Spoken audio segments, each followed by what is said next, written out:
This channel does not promote any violent, harmful, or illegal activities. All content provided by this channel is meant for an education purpose only.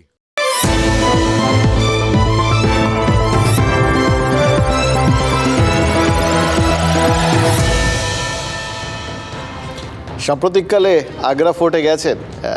যদি সাম্প্রতিককালে নাও যান, মানে যখনই যান, নিশ্চয়ই মনে টনে আছে যে ওখানে গেলে গাইডরা যারা সব ঘুরিয়ে টুড়ি দেখান আর কি, তারা দুটো জায়গা খুব ভালো করে ঘোরান।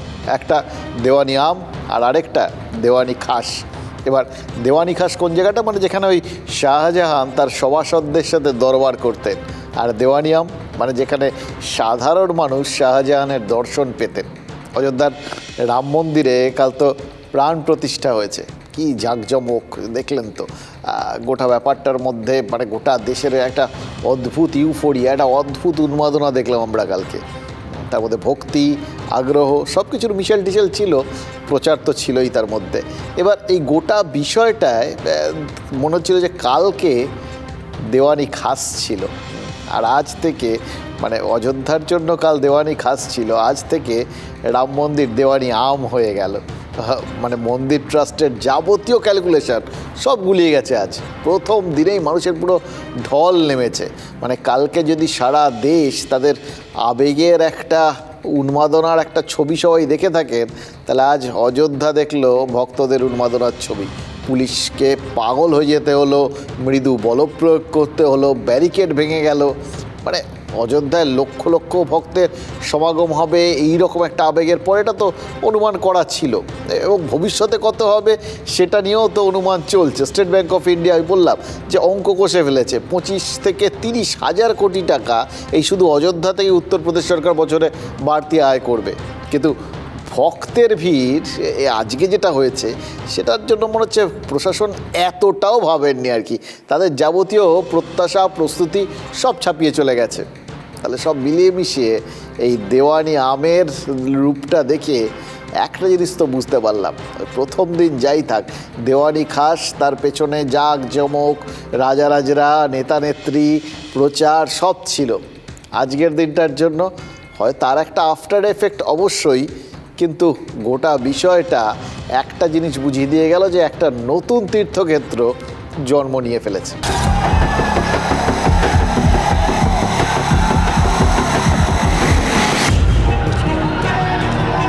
পুলিশের তরফ থেকে বারবার বলা হচ্ছিল যারা আসছেন সহযোগিতা করুন, কিন্তু ব্যারিকেড ভেঙে দিচ্ছে আমজনতা।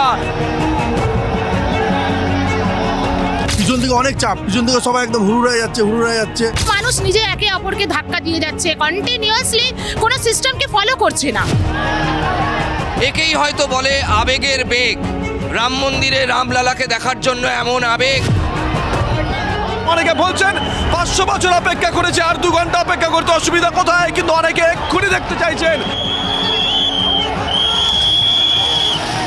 क्या हुआ क्या सब अपनी गलती है, बेरा रहा है बेफालतू। क्या चीज?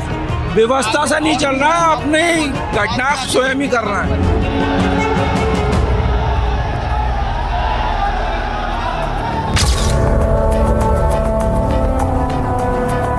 বিশৃঙ্খলাই বলুন, আবেগের বিস্ফোরণ বলুন, আবেগের বেগ বলুন, যাই বলুন, কালকে যে অনুষ্ঠান করে গিয়েছেন প্রধানমন্ত্রী নরেন্দ্র মোদী এবং তার সঙ্গে ছিলেন উত্তরপ্রদেশের মুখ্যমন্ত্রী যোগী আদিত্যনাথ, আজকে যে তার ফসল তারা তুলতে শুরু করে দিয়েছেন, সংঘ পরিবার, বিজেপি, ভারত সরকার এবং অবশ্যই যোগীর সরকার, তার যে ফসল তুলতে শুরু করে দিয়েছেন তা আজকের এই দৃশ্যপট থেকেই একেবারে স্পষ্ট হয়ে যাচ্ছে। দেখুন, যোগী আদিত্যনাথ কালকে ছিলেন, আজকেও অযোধ্যায় রয়েছেন, কিন্তু এরকম সময় তো যোগী সুলভ বজ্রমুষ্টি সেটা তো দেখানো যাবে না। ভক্তদের ওপর যোগী পুলিশ যদি বলপ্রয়োগ করে, তার নেতিবাচক প্রচার এবং প্রভাব পড়বে দেশ জুড়ে। কারণ কালকের প্রভাব, কালকের প্রচার, এটা তো না হয় বিজেপির জন্য সবটাই পজিটিভ ছিল। তো ওই সময় কোথাও গিয়ে গালে হাত দিয়ে বসেছিল বিরোধীরা, তারা তো চাইছিল যে একটা নিজেদের জন্য একটা কোনো ইস্যু আর কি। তো সেই জন্য কালকে সেটা তারা পায়নি। আজকে যদি পেয়ে যেত, মানে একটা ইধার উধার হলেই তাহলে সেটাকে তো চারপাশে নেতিবাচকভাবে সেটাকে তুলে ধরা যেত, মানে অন্তত কিছু বলার একটা তারা পেয়ে যেত। লক্ষ্যকে না পাক উপলক্ষ্য তো পেত। কিন্তু সেটা তো হয়নি আর কি। কারণ কোথাও গিয়ে পুলিশও এবং যোগী আদিত্যনাথ তিনি নিজেও হয়তো এইটা বুঝেই একটা রেস্টুরেন্ট ছিলেন, সংযত একটা ভাব ছিল।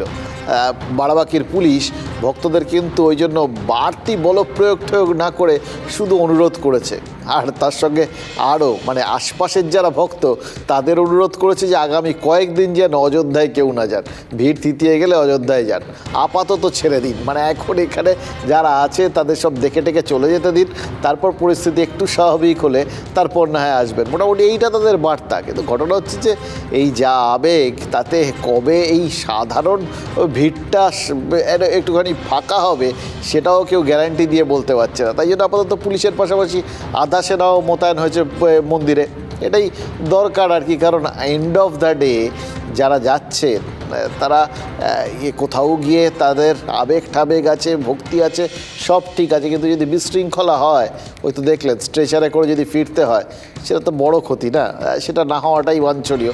কিন্তু মুশকিল হচ্ছে হঠাৎ করেই সবাই ভেবে ফেলেছেন যে কোনো কিছু মানা টানার এখন আর সময় নেই। তারা এখন মানে যেখানে রামলালা তার ঘর পেয়ে গেছেন, সেখানে তো এখন গোটা বিষয়টা রাম রাজত্ব, ফলে রাম রাজত্বে তাদের যা খুশি করার অধিকার আছে ভক্ত হিসেবে, এরকম একটা মানসিকতা আর কি লোকজনের হয়ে যায়, যা হবে ওই রামের নামে আর কি। কিন্তু সেটা তো সবসময় যে সেটা বাস্তবে তার কিছু কিছু উল্টো এফেক্ট হতে পারে সেটা তাদের খেয়াল থাকে না। কিন্তু তারা খেয়াল না করলেও যারা প্রশাসনের দায়িত্বে রয়েছেন তাদের তো খেয়াল রাখতে হয়। তাই জন্য তারা কোনো রিস্ক টিস্ক নেননি, আধা সেনা নামিয়ে দিয়েছেন, অ্যাটলিস্ট যাতে ওই যে একটা ঘোরের মধ্যে সবাই রয়েছে সেখান থেকে বেরিয়ে কোথাও গিয়ে যেন একটু বাস্তবোচিত আচরণ টাচরণ করে। সংঘ পরিবারের রাজনৈতিক নেতারাও তারা কিন্তু অযোধ্যায় না যাওয়ার সিদ্ধান্ত নিয়েছেন জাস্ট এই কারণটার জন্যেই। কাল অযোধ্যা যাচ্ছেন না বিজেপির সর্বভারতীয় সভাপতি জেপি নাড্ডাও, সবই একটা কারণ, যাতে ওই ভিআইপিদের জন্য পুলিশ নিরাপত্তা ব্যবস্থা করতে গিয়ে কোথাও এই সাধারণ মানুষের নিরাপত্তার ব্যবস্থা করতে ভুলে না যায় বা কোথাও গিয়ে সেইটায় খামতি না থেকে যায়। আপাতত ভিআইপিরা ভিআইপিদের জায়গাতে থাকুন, এখন ভিআইপি হচ্ছেন এই সাধারণ মানুষ। মানে কিন্তু মুশকিল হচ্ছে এই গোটা ফোকাস পুলিশ টুলিশ সবাই যখন এখন সাধারণ মানুষের দিকে মুভ করছে, তখন রাজনীতিকে অন্য জায়গায় দিয়ে মুভ করতে হচ্ছে। কারণ এইখানে তো রাজনীতির কাজ শেষ করে ফেলেছে, আর রাজনীতি অযোধ্যার দিকে তাকিয়ে নেই, মুভ অন, এগিয়ে চলাটাই হচ্ছে তো একমাত্র কাজ, তাই না? জীবনের একমাত্র সত্য এগিয়ে চলা। কাল 22শে জানুয়ারি ছিল, অযোধ্যার নতুন জন্মদিন ছিল, আজ 23শে জানুয়ারি নেতাজি সুভাষচন্দ্র বসুর জন্মদিন। কাল রামপথ, আজ দিল্লির রাজপথ, এখন তার নাম কর্তব্যপথ। তার মাথায় কে দাঁড়িয়ে আছেন? নেতাজি সুভাষচন্দ্র বসু। তার মূর্তি সেই কালো গ্রানাইটের মূর্তি, যিনি রামলালার মূর্তি তৈরি করেছেন তিনিই নেতাজি মূর্তির ভাস্কর। মাইসুরুর অরুণ যোগীরাজ, সেটাও কালো মূর্তি ছিল, রামলালাও কালো মূর্তি। কাল অযোধ্যার কেন্দ্রীয় চরিত্র ছিলেন প্রধানমন্ত্রী নরেন্দ্র মোদী, আর আজ সন্ধে লালকেল্লায় পরাক্রম দিবস পালন করলেন, সেটাও তো তিনি, নরেন্দ্র মোদী। ফলে দিন বদলে যাচ্ছে, পাত্র পাত্রী মানে উপলক্ষ সেটা বদলে যাচ্ছে, লক্ষ্য সেটা কি বদলাচ্ছে? नेताजी का जीवन परिश्रम ही नहीं, पराक्रम की भी पराकाष्ठा है। नेताजी ने भारत की आजादी के लिए अपने सपनों, अपने आकांक्षाओं को तिलांजलि दे दी, अपने सपनों को भारत के संकल्प के साथ जोड़ दिया। नेताजी देश के उन महान सपूतों में से एक थे जिन्होंने विदेशी शासन का सिर्फ विरोध ही नहीं किया, बल्कि भारतीय सभ्यता पर सवाल उठाने वालों को भी जवाब दिया। आज जब भारत लोकतंत्र की जननी की अपनी पहचान पर गर्व करने लगा है, तो ये नेताजी के विचारों को भी मजबूत करता है। আমি এবং আমরা বিশ্বাস করি নেতাজি সুভাষচন্দ্র বসু যদি ভারতবর্ষের আজকে প্রথম প্রধানমন্ত্রী হতেন তাহলে অখণ্ড ভারত খণ্ডিত হতো না। প্রধানমন্ত্রীকে ধন্যবাদ জানাবো। এই ভারতবর্ষের রাজধানী দিল্লিতে কর্তব্য পথে নেতাজি সুভাষচন্দ্র বসুর মূর্তি প্রতিষ্ঠার মধ্য দিয়ে এই বীর সন্তানকে যথাযথ শ্রদ্ধা জ্ঞাপন করেছেন। নেতাজি সুভাষচন্দ্র বসুর জন্মদিনকে দেশপ্রেম দিবস হিসাবে দাবি করে আসছি আমরা। মনমোহন সিং ছিলেন তখন থেকে মোদিজির কাছেও চিঠি দিয়েছি, রাজ্য সরকারকে চিঠি দিয়েছি, রাজ্য সরকারও দেশপ্রেম দিবস পালন করে না। ওটা তো চলে আসছে, ওটা জ্যোতি বসু যখন নাকি মুখ্যমন্ত্রী ছিলেন তখন থেকে চালু হয়েছে, ওটাকে বন্ধ করতে পারছে না। দেখুন, ফুটবলের মতো না, ফুটবলে একটা জিনিস আছে, কথা আছে, পার্সেন্টেজ ফুটবল। পার্সেন্টেজ খেলার জিনিসটা মানে হচ্ছে সব কিছুতেই, ইভেন আপনার কর্পোরেটেও আর কি, পার্সেন্টেজ একটা পারফরমেন্স। এই বিষয়টার মানে এটা কি, মানে যেটুকুনি দরকার সেটুকুনি করা। ধরুন আপনার টার্গেট রয়েছে, সেলসের একজন পার্সন, তার টার্গেট রয়েছে হয়তো 100 টাকা তাকে কাজ করতে হবে, তা সে যেটুকুনি ভিজিট করলো তাতে 100 টাকা হয়ে গেল, ব্যাস, সে আর দরকার নেই। 100 টাকা টার্গেট ছিল, হয়ে গেছে ফুলফিল, আর বাড়তি কিছু করার মধ্যে নেই, হয়তো সময় আছে কিন্তু সে করবে না, যেটুকুনি দরকার সেটুকুনি। এটাই হচ্ছে এই পার্সেন্টেজের মানে পার্সেন্টেজ ফুটবল বলুন, পার্সেন্টেজ পারফরমেন্স বলুন, তার মূল কথা। রাজনীতিতে ওরকম একটা পার্সেন্টেজ পারফরমেন্স বা পার্সেন্টেজ এফর্টের ব্যাপার আছে, জানেন তো। অর্থাৎ সব ইস্যুতে সর্বশক্তি নিয়ে একভাবে এই রাজনীতিকরা ঝাঁপান না, কোথাও সর্বস্ব উজাড় করে দেন, কোথাও জাস্ট ভেসে থাকেন, কোথাও হাতটা জাস্ট ছুঁয়ে রাখেন, কোথাও ভবিষ্যতের জন্য পুরো ব্যাপারটাকে তুলে রাখেন। বিজেপি গতবার খেয়াল করে দেখুন, এই আজকের দিনটা 23শে জানুয়ারি পরাক্রম দিবস পালনে পুরো সর্বশক্তি সর্বস্ব উজাড় করে দিয়েছিল। যাবতীয় আবেগ, যাবতীয় প্রচেষ্টা, যাবতীয় প্রচার সব নেতাজিকে কেন্দ্র করে, সেই মূর্তি উদ্বোধন থেকে শুরু করে সব কিছু, সেই একটা আবেগ তৈরির চেষ্টা হয়েছিল। এবার আবার সেই 23শে জানুয়ারি, আবার সেই পরাক্রম দিবস, আবার নেতাজির জন্মদিন, কিন্তু মূর্তিও বসে গেছে, আর তারপর ওই রাম মন্দির উদ্বোধন ছিল কাল, সেখানেই তো এনার্জি খরচ হয়ে গেছে। ফলে নেতাজি জয়ন্তী বিজেপি উদযাপন করছে ঠিকই, কিন্তু গতবারের মতো সেই উন্মাদনায় পৌঁছে দিচ্ছে না। এবার সে ওটা থাকলো আর কি, ছোঁয়ানো থাকলো হাতটা। ভবিষ্যতে আবার যখন প্রয়োজন পড়বে সেখানে আবার তখন এটাকে গিয়ার আপ করা যাবে। আপাতত মোটামুটি ওই রামের বাসস্থানে প্রবেশ দিয়েই গোটা বিষয়টা তাদের এখন আপাতত মনে হচ্ছে যে মানুষের কাছে পৌঁছানো বা মানুষের যা যা মেন চাহিদা, রামচন্দ্র তাঁবুর থেকে কোথাও গিয়ে মন্দিরের মধ্যে প্রবিষ্ট হবেন, সেই ব্যবস্থাটা করে দেওয়া হয়েছে। এইটা এবার মানুষের মুখ্য চাহিদা ছিল, সেটা হয়ে গেছে। গতবার নেতাজিকে তার কোথাও একটা স্বীকৃতি দেওয়ার ব্যাপার ছিল, তার মূর্তি, তারও একটা মাথার ওপর ছাদ দরকার ছিল, সেটা হয়ে গেছে। তো গতবার ছিল, ওটা হয়ে গেছে, এবারে হয়ে গেছে, সামনের বার আবার কিছু হবে আর কি। সবই তো তোলা রইলো, এগুলো তো রইলই আর কি, এগুলো প্রয়োজন মতো বাড়ানো কমানো যাবে।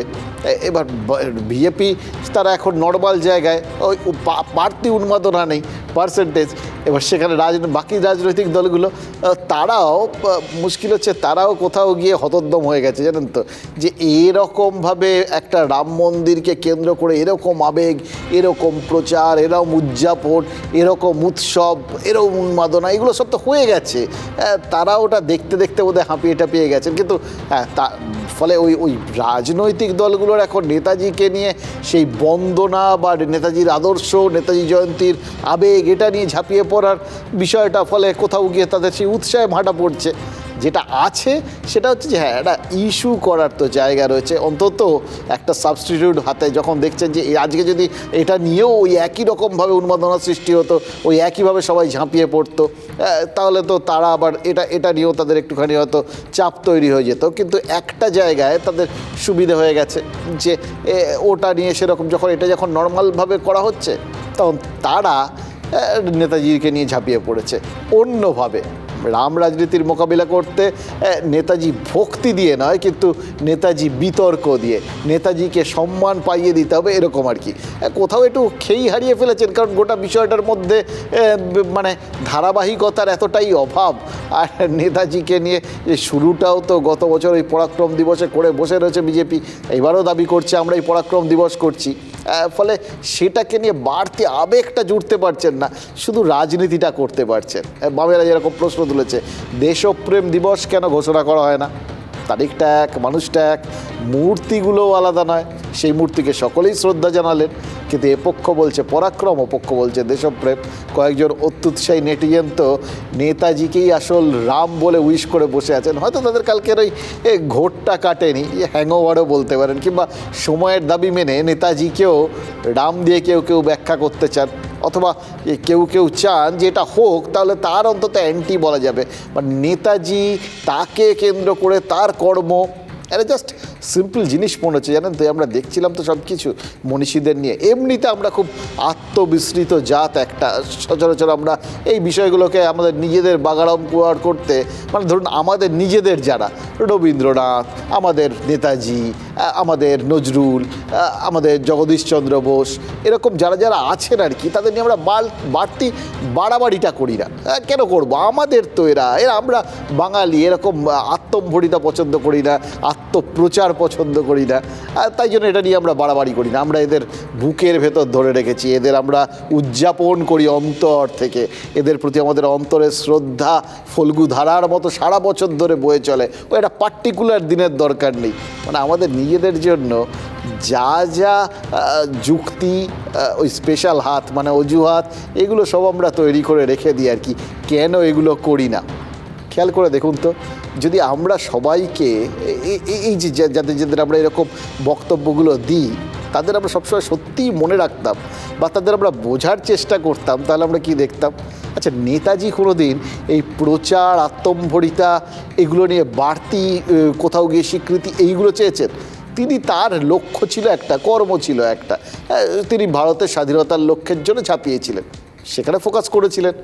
হ্যাঁ, বা জগদীশচন্দ্র বোস কোথাও গিয়ে ঢেরা পেটাননি, বা রবীন্দ্রনাথ ঠাকুর কোথাও গিয়ে ঢেরা পেটে আমাকে দাও বলেননি, রামকৃষ্ণ বলেননি। তারা সবাই নিজের নিজের কাজটা করেছিলেন। আমরা এদের নিয়ে মানে বাড়তি বাগাড়ম্বরের বদলে তাদের কাজের ধারাটা যদি অন্তত এগোতাম, তাহলেও ধরতাম যে এই যে বাকি যে কথাগুলো বলছি, আমরা ভেতরে ভেতরে তাদের স্মরণ করি, তাদের নিয়ে আমরা বাঁচি, আমরা তাদের যাপন করি। অ্যাকচুয়ালি গম্ভীর গম্ভীর কথা, সোজা বাংলায় কোট আনকোট আঁতলামি, সেগুলো আমরা যখন করি, তখন একবারও মনে হয় না যে আমরা তাদের কর্মটাকে একটু এগিয়ে নিয়ে যাই। সেটা তো এগুলো করতে গেলে আবার কাজ করতে হবে, এই জিনিসটা আমাদের খুব সমস্যার মধ্যে পড়ে যায়। তার থেকে হচ্ছে আমাদের ওই ফেসবুক আছে সুন্দর, এর বদলে ও, ওর বদলে ও, এর সঙ্গে ও লাগিয়ে একটা মিম তৈরি করে দেওয়া, এর সাথে ওর কম্পিটিশান করে দেওয়া। হ্যাঁ বললে আরেক দলকে না বলতেই হবে, এই বিষয়টা। রাম নিয়েও দেখুন সোশ্যাল মিডিয়ায় কত কিছু তৈরি হয়ে গেছে। এটা কোথাও গিয়ে মনে হচ্ছে না যে এটা তো কিছু মানুষের বিশ্বাস, এত মানুষের আবেগ, তারা তো এটাকে বিশ্বাস করছেন, তারা তো এই আবেগের মধ্যে রয়েছে, তারা তাদের আবেগ নিয়ে থাকুন, তাদের থাকতে দিন না। সেটার কম্পিটিশান করে সেটার প্রতি নিজেদের অনাস্থা প্রচার করতে হবে, সেটা দিয়ে কী হবে? আপনার তাতে তো মানে ওইভাবে প্রচারের কেন্দ্রবিন্দুতে বা নিজের বক্তব্যকে সামনে আনার, দেখুন কেউ কিছুতে বিশ্বাস করতে পারেন, না করতে পারেন। বিশ্বাস করাটাও কারোর ব্যক্তিগত মত, বিশ্বাস না করাটাও তার ব্যক্তিগত মত। সেটাকে ওইভাবে কেউ তার বিশ্বাসের দিনে তাকে অবিশ্বাসটাকে প্রকট করে নিজেকে, এবং কিছু কিছু ক্ষেত্রে মানে যেটা হয়, সত্যি কথা বলতে কি, সেটা নষ্টামি। আপনি এই মতটায় বিশ্বাস করেন না, এটা বোঝানোর জন্য ওটাকে আক্রমণ করতে হবে, ওটাকে নিয়ে হাসি মশকরা করতে হবে, ওটার বিরুদ্ধতা করতে হবে, এটা বোধহয় সঠিক হয় না। সব ক্ষেত্রের জন্য সত্যি, ডান পাশ, বাঁ পাশ, উত্তর দক্ষিণ, মাথার উপর মাথার নিচ, দেখুন সব জায়গার জন্য এটাই সত্যি। আপনি আপনার মত, আপনার পথ, আপনার বিশ্বাস আপনার কাছে রাখুন না, সেটাকে উদযাপন করুন, এবং সব থেকে বড় কথা সেটাকে উপভোগ করুন, বিশ্বাসটাকে রাখুন এবং সেটাকে কাজে পরিণত করুন। তাহলে তো আমরা এগোবো। এই কাজ না করলে তো কিছুই এগোবে না। ওই এক জায়গায় দাঁড়িয়ে সোশ্যাল মিডিয়ায় দাঁড়িয়ে পা ঠকার মতো ঠকাস করে আওয়াজ হবে, আর কিচ্ছু হবে না। সেটাই চারপাশে হচ্ছে, কাল থেকে শুধু এই আওয়াজ শুনছি, দ্বন্দ্ব শুনছি, যাবতীয় কম্পিটিশন সোশ্যাল মিডিয়ায় চলে আছে। কেউ প্রগতিশীল, কেউ মানে ওরিয়েন্টাল চিন্তাভাবনায় বিশ্বাসী। এই তো সনাতনী বনাম প্রগতি, এরকম এই দুটোর মধ্যে যে কোথাও কোনো কালে সংঘাত ছিল না, দুটো যে নিজের মতো করে মিলে মিশে প্রবাহিত হতে পারে, এটাই তো ভারতের চিরকালীন একটা মানে সংস্কৃতি। ঐতিহ্য, সেটাই আমরা ভুলে যাই। আসলে এখন তো সবাই বললাম পার্সেন্টেজের যুগ, নিজের পার্টটা প্লে করে দিলেই হয়ে গেল, বাকি পার্টটা নিয়ে ভাবার কোনো দরকার নেই। সেইটা করতে গিয়ে যদি বাকি পার্টটাকে একটু টানতে হয়, সেটাতে আমরা আছি। যাই হোক, বাংলার শাসক দলের এ সমস্ত কনফিউশন কিন্তু একদম নেই। কালকে সংহতি যাত্রার মধ্যে দিয়ে ওই রাম রাজনীতির একটা বিরুদ্ধ একটা বক্তব্য, সেইটা তুলে ধরার চেষ্টা করেছে তারা। সরাসরি বিরোধিতা না, কিন্তু একটা অন্যমুখী, মানে ধর্ম সর্বধর্ম সমন্বয় করে এটা বুঝিয়ে দেওয়া যে ওখানে ধর্মটা অন্যরকম আছে, এরকম একটা বিরোধিতা সেটা করে ফেলেছে। আজ নেতাজি বন্দনায় তৃণমূল মেতে উঠেছে, কিন্তু কনফিউশনটা অন্য জায়গায়। মমতা বন্দ্যোপাধ্যায় অভিযোগ করেছেন নেতাজি রহস্যের উদ্ঘাটনে উদ্যোগী হয়নি বিজেপি সরকার। মানে কাল ছিল রাম রাজনীতি, আজ নেতাজি রাজনীতি। এই ভারতে রাজনীতি ছাড়া যে কিছু হবে না, এটা আমরা বুঝে গেছি। তিনি যা বলে গিয়েছিলেন দেশ স্বাধীন হবার আগে, তার কথাগুলো যদি মান্য করে আমরা চলতাম, ভারতবর্ষ আরও উন্নত, আরও অনেক বড় দেশ হিসেবে বিশ্ববিশ্রুত হতে পারত। দেশের কি দুর্ভাগ্য যে মানুষটা দেশের জন্য লড়াই করতে গিয়ে কোথায় যে হারিয়ে গেলেন আজ পর্যন্ত আমরা জানতে পারলাম না। এই বিজেপি সরকার ক্ষমতায় যখন আসেনি বলেছিল আমরা এর রহস্য উদ্ঘাটন করব, তারপর সব হয়ে যায়, নেতাজিকে ভুলে যায়। বিজেপি বলেছে মূর্তি উন্মোচন করেছি, আর তৃণমূল নেত্রী বলছেন যে সত্য রহস্যের উদ্ঘাটন করেননি। এটাই সবথেকে বড় সমস্যা। আর বামেরা কি বলছে? পরাক্রম চলবে না, দেশপ্রেম চাই। দেশপ্রেম দিবস ঘোষণা করে ছুটি চাই, অ্যাজ ইফ দেশপ্রেম দিবস আপনি যে মুহূর্তে ঘোষণা করবেন তাতেই মানে দেশপ্রেমের ঢল নামবে সারা দেশে। আর পরাক্রম দিবস ঘোষণা যারা করেছে তারা অ্যাজ ইফ পরাক্রম দিবস ঘোষণার মধ্যে দিয়ে প্রবল পরাক্রমী হয়ে গেছি আমরা। সবটাই তো একদিন, 23শে জানুয়ারি। তারপর তো কোথায় দেশপ্রেম, কোথায় পরাক্রম, যার যার জায়গায়। যা লড়াই ঠড়াই যা করবে ওই সেনাবাহিনী করবে, কিছু মানুষ লড়ে মরবে, আমরা বলবো তোমরা এগিয়ে যাও, আমরা পেছনে আছি বলে যত তারা এগোবে আমরা তার পেছন থেকে পেছতে থাকবো। এইটাই তো আমাদের নিয়ম, তাই না? আর একটা জিনিস আছে, একটা লক্ষ্য, সেটা কিন্তু স্থির আমাদের সবার, ছুটি চাই। কিন্তু মুশকিল হচ্ছে কেন্দ্র আর রাজ্য দু সরকারই কিন্তু সেটা করেনি। এই পাশেও ছুটি নিয়ে কেন্দ্র আবার বলে তারা সব কিছুতে ছুটি দেয় না, আর রাজ্য সরকার তারা আবার আগ বাড়িয়ে সব কিছুতে ছুটি দেয়। দু দলের দুরকম ট্র্যাডিশান, এটা একটা ওই অদ্ভুত একটা সিস্টেম হয়ে গেছে। এ যা করবে ও তার কমপ্লিট উল্টোটা করবে, করতেই হবে, নইলে নিজেদের ধর্ম পালন হবে না। কিন্তু এই একটা জায়গায় দু দলই একদম সোজা, এক লাইনে হাঁটে আর কি। কেউই নেতাজির জন্মদিনটায় ওইভাবে ছুটি দেয়নি। নেতাজি একবার নিজেকে নিয়ে ঠাট্টা করে ব্রিটিশ জেলারকে একটা কথা বলেছিলেন, জানেন তো? জ্যান্ত গাধার থেকে মৃত সিংহের দাম বেশি। রহস্যের আড়ালে লুকিয়ে থাকা নেতাজিকে এই যে টানা হ্যাঁচড়া, এই যে এরকম একটা কদর সক্রিয় রাজনীতির দিনগুলিতে তিনি পাননি। তখন বিরোধিতা ছিল, টেনে নামানোর চেষ্টা ছিল, অনেক কিছু ছিল। কারণ নেতাজির তখন এরকম ব্র্যান্ড ইকুইটি ছিল না, এবং সবথেকে বড় কথা তিনি তো গোটা সিস্টেমটার মধ্যে ছিলেন। এখন সিস্টেমের বাইরে চলে গেছেন, কারুর তাকে নিয়ে কোনো রকম টেনশন নেই যে আমার ব্র্যান্ডটাকে নিয়ে নিতে পারেন বা নিষ্প্রভ করতে পারেন। বরঞ্চ তার ব্র্যান্ড ইকুইটিটা বাড়িয়ে দিয়ে সেই ইকুইটিটা যদি খানিকটা নিজের দিকে টেনে আনা যায়, আমার ব্র্যান্ডটা একটু বেড়ে যাবে। এখন হচ্ছে এই ট্র্যাডিশন, এই টার্গেট। তরুণের স্বপ্নের লেখককে ভারতের তরুণ সম্প্রদায় কিন্তু ভালোবাসে আজকেও। এই ভেতরে তারা এখনও, তরুণরা তো স্বপ্ন দেখে, এখনও তাদের ওই সিস্টেমের মধ্যে যারা পড়ে ঠরে যায়নি তারা সত্যিই ভালোবাসে। নেতাজি ভালোবাসার মতোই ক্যারেক্টার, সেই জন্যই তারা ভালোবাসে। কিন্তু সেই ভালোবাসার সন্ধানটা রাজনীতি তারা যথারীতি পেয়ে গেছে।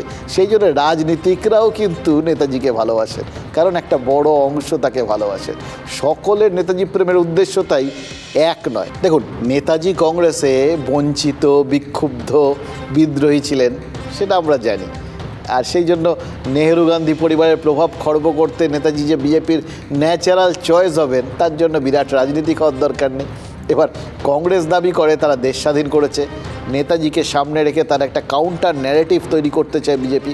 একদম খুব সিম্পল প্রচেষ্টা আর কি। এই চেষ্টাটা গত কয়েক বছর ধরেই দেখা যাচ্ছে। এবার নেটিজেনদের একাংশ কিন্তু এটার মধ্যে আবার বিভিন্ন রকম এবার এই সময়ের পরিপ্রেক্ষিতে ওই বললাম বিভিন্ন অ্যাঙ্গেল থেকে গোটা বিষয়টা দেখতে শুরু করেছেন।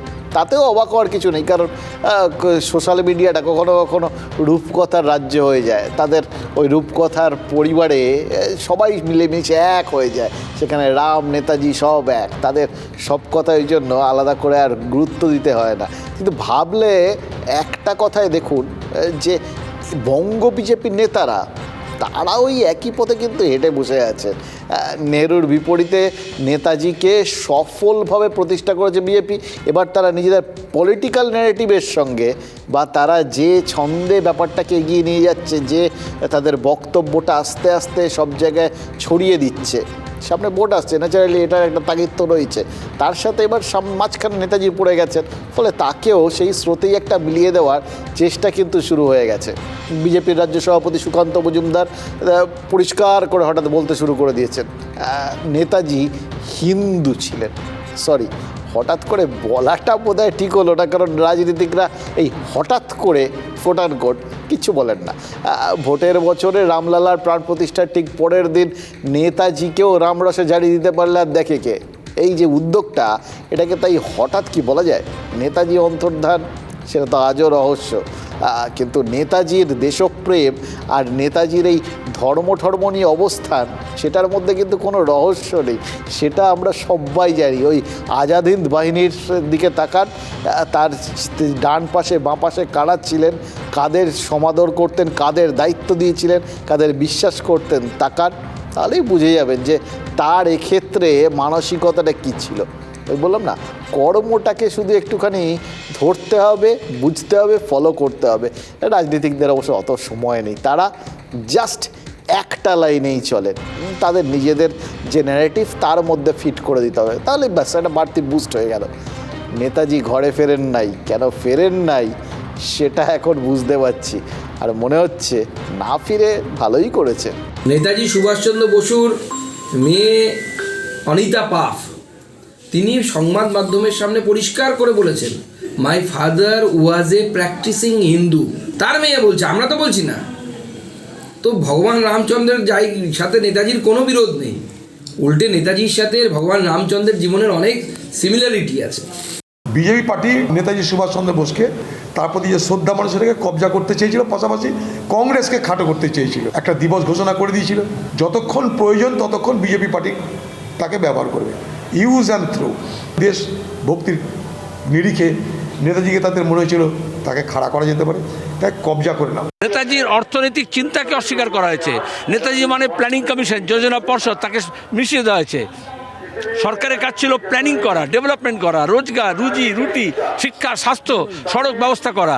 তাহলে বলছে মন্দির ব্যবস্থা করো। আর মমতা ব্যানার্জি এক স্টেপ এগিয়ে গিয়ে বললেন, তাহলে আমি মন্দিরে আছি, মসজিদে আছি, গির্জায় আছি, চর্চায় আছি, তার মানে ধর্মে আছি। উনি ধর্মেও আছেন, জিরাফেও আছেন। একটা জিনিস শুধু জানেন তো, যেটুকুনি নেতাজি নিয়ে পড়েছি তার নিজস্ব মত ছিল, তার নিজস্ব পথ ছিল, এবং সেই পথের সাথে কোনো না কোনো সময় প্রায় সবাই এখন যারা তাকে নিয়ে বক্তব্য রাখছেন আর কি, কোথাও না কোথাও সংঘাত হয়েছে। কিন্তু ভেবে দেখুন, এই যে তার রহস্যময় অন্তর্ধান এবং সেই অন্তর্ধানটা চিরস্থায়ী হয়ে যাওয়া, এটা কিন্তু কোথাও গিয়ে তাকে একটা মিথ বানিয়ে দিয়েছে। আর তার সব থেকে বড় ফসল এই রাজনীতিই তুলছে। সবাই কীরকম তাকে এখন তাদের বক্তব্যের কেন্দ্রবিন্দুতে নিয়ে চলে এসছেন। অ্যাটলিস্ট এটাই তার সব থেকে বড় সাফল্য একটা সময় গিয়ে মনে হবে। জানেন তো, সব রাজনৈতিক দলের কাছে এরকমভাবে বিষয়বস্তু হয়ে ওঠা, এটা কিন্তু চারটিখানি কথা না। ওই সমস্ত আজাদ হিন্দ ফৌজ, লড়াই, ওই সমস্ত ভুলে টুলে যান। এইটা হচ্ছে নেতাজির আসল কৃতিত্ব। এইবার বুঝেছি, এতদিনে বুঝেছি।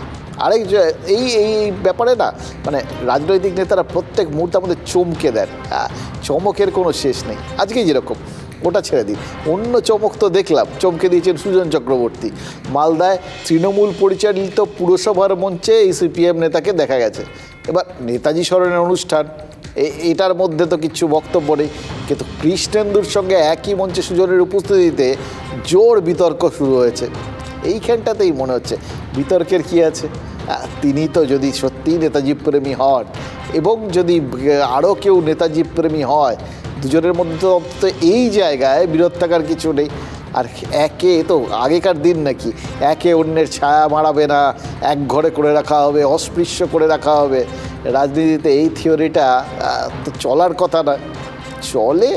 তার কারণ হচ্ছে যে আমরাই হয়তো সেরকম চাই বা আমাদের নেতারা চান, নেতারা যেটা চান সেটা আমরাও চাইতে শুরু করি আর কি।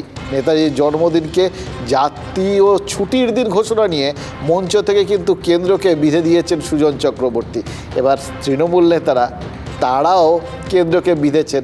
তাহলে দেখুন, মত পথ ক্ষেত্র বিশেষে সব এক হয়ে যায়, কিন্তু মাঝে মাঝে শুধু ওই প্ল্যাটফর্মটা নিয়ে কেন যে লোকজন চিন্তা করে এবং কেন যে এত কথা বলে।